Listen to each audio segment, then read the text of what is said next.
ఐటీలో ఎంట్రీ కావాలా? Trainee software engineer గా అజా కోడింగ్ ట్యూటర్ లో 2 వీక్స్ ట్రయల్ పీరియడ్ లో వెంటనే చేరండి.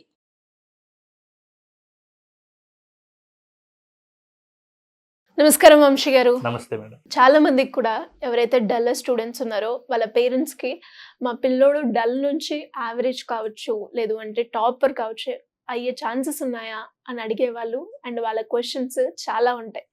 సో అలా డల్ స్టూడెంట్స్ టాపర్ అయ్యే ఛాన్స్ ఉందంటారా? ఖచ్చితంగా ఉంది మేడం.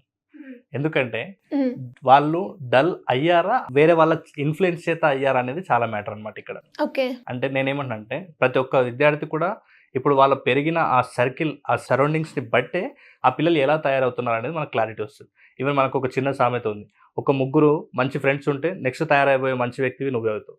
ఒక ముగ్గురు ధూమపానానికి మద్యపానానికి అలవాటై ఉన్న ఫ్రెండ్స్ దగ్గర నువ్వు ఎక్కువ రోజులు తిరిగితే నెక్స్ట్ 4th పర్సన్ నువ్వే అవుతావు. అలా సేమ్ నువ్వు ఒక ముగ్గురు డల్లర్స్తో తిరిగితే ఖచ్చితంగా డల్లర్స్ అవుతావు. అదే ముగ్గురు యాక్టివ్గా ఉండే పర్సన్స్ వెంబడి తిరిగితే నెక్స్ట్ తయారయ్యే 4th యాక్టివ్ పర్సన్ మీరే అవుతారు అనమాట. సో కాబట్టి వాళ్ళు డల్గా కొన్ని సందర్భాల వల్ల, కొన్ని సిచ్యుయేషన్స్ వల్ల అయ్యారు, కానీ వాళ్ళు మొత్తం జీవితాంతం వాళ్ళు డల్లర్గా ఉండాల్సిన పని ఏం లేదు. వాళ్ళు కూడా టాపర్స్ అయ్యే అవకాశం ఉంది మిగతా వ్యక్తులతో కలిసినప్పుడు మాత్రమే.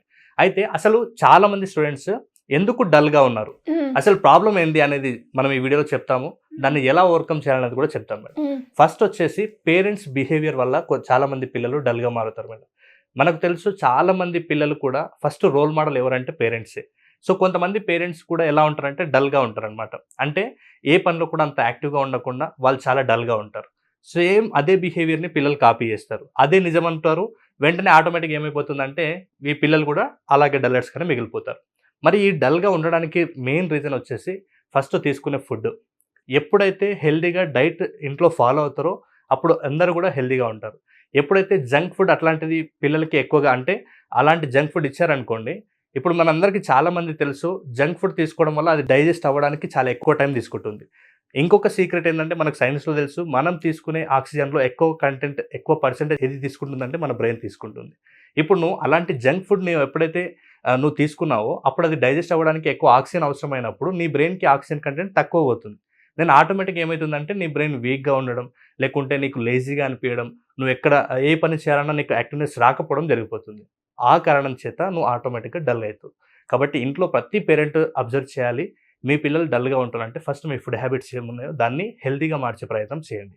ఇప్పుడు మన బాడీలో ఉన్న ఏ ఆర్గాన్కి దానికి అవసరమైనటువంటి ప్రోటీనా, విటమిన్, ఫైబర్ అందితే ఆటోమేటిక్గా అన్ని ఆర్గాన్స్ యాక్టివ్గా పనిచేస్తాయి, మనం కూడా ఆటోమేటిక్గా యాక్టివ్గా ఉంటాం. కాబట్టి ప్రతి పేరెంట్ ఎలాంటి డైట్ ఇంట్లో ఫాలో అవుతున్నారో దాని మీద ఫోకస్ చేయండి మీ పిల్లలు డల్గా ఉన్నట్లయితే. దెన్ నెక్స్ట్ వచ్చేసి మంచి వాటర్ కంటెంట్ తీసుకోవడం. దెన్ వెరీ వెరీ ఇంపార్టెంట్ ఏంటంటే స్లీప్.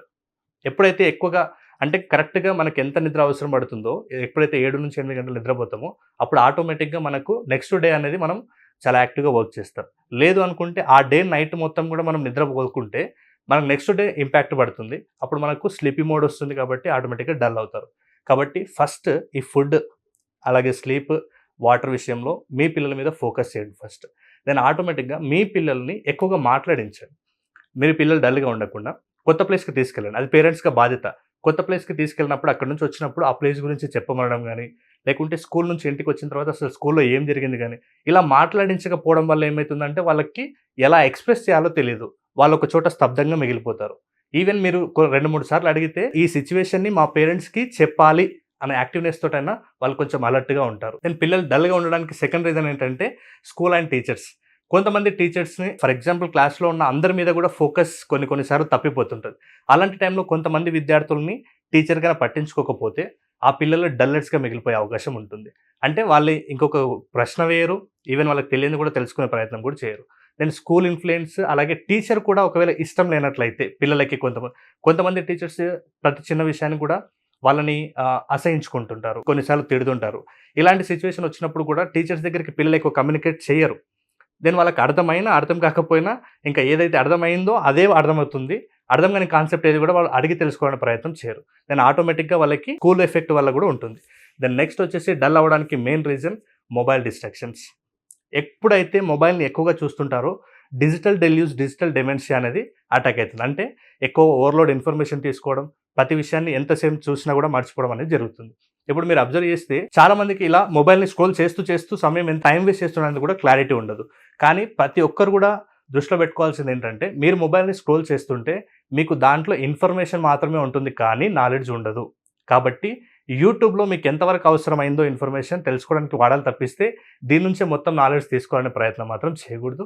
ఇంకా మీ పిల్లలు మాత్రం ఒకవేళ ఇలాగే స్క్రోల్ చేస్తూ ఉన్నారు అంటే వాళ్ళకి ఖచ్చితంగా వాళ్ళ ఫిజికల్ యాక్టివిటీ తగ్గిపోతుంది.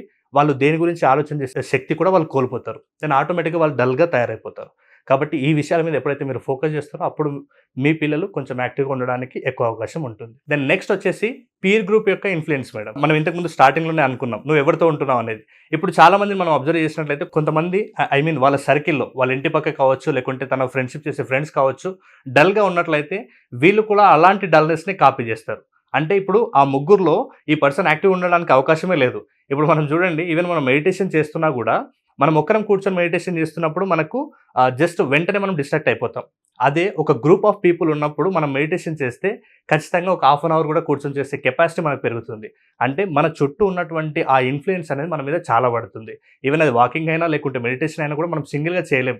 ఒక గ్రూప్ ఆఫ్ పీపుల్ ఎలా ఎఫెక్టివ్గా ఉన్నారో మనం కూడా అంత ఎఫెక్టివ్గా చేయగలుగుతాం. కాబట్టి మన పీర్ గ్రూప్ ఇన్ఫ్లుయెన్స్ కూడా అంటే యాక్టివ్గా ఉండే ఫ్రెండ్స్ మీద ఎక్కువగా, అంటే మన చుట్టూ ఫ్రెండ్స్ ఉన్నట్లయితే మనం కూడా యాక్టివ్గా ఉంటాం. కాబట్టి దయచేసి గుర్తుపెట్టుకోండి. మళ్ళీ ఒకసారి పేరెంట్ ఎప్పుడైతే యాక్టివ్గా ఉంటారో పిల్లలు వాళ్ళని రోల్ మోడల్గా తీసుకుంటారు. కాబట్టి పేరెంట్ బిహేవియర్ అనేది చాలా ఇంపార్టెంట్.